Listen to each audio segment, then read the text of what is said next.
Dito guys, magre-recall na sana ako. Pero, pumunta dito si Fanny. Grabe. May pabaking pa siya. Anyway, dahil naka-special skin ako dito guys, tingnan nyo yung lifestyle ko dito guys. Napakalakas ko, tingnan nyo. Huwag kayo iiyak.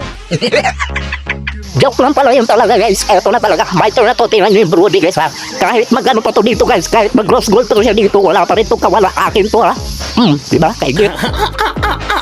Tapos isunod natin tong Fanny mga pre. Tingnan nyo ha. Gigil na gigil yung Fanny dito. Tingnan nyo. Oh. Pinagtripan ko lang dito yung Fanny. Wala ka naman damage eh. Lalapit pa talaga oh. Kaigit na po. Taga mo diba? Ang lakas ko. Anyabang mo, angas mo ah. Siyempre, panalo kami dyan at victory, MVP pa. Dahil nagandahan ako dito sa laro na to guys. Etong magandang skin ni guys, ni card. Available na to siya guys, special skin. Napakaangas, tingnan nyo ha. Pinagklipan ko lang yung nana.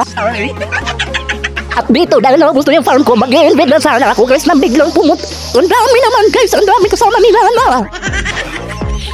Nagtatawag pa talaga ng kasama yung nana. Pero dito guys, hindi na talaga ito makakaisa. Gagantihan natin itong nana na ito. Nag-ulti pa talaga. Akala mo talaga may damage. Tingnan nyo. Takbo nana. O diba? Dagan dyan dong. Dagan dyan. O diba? Tipihan din. Tagam. Kaigit.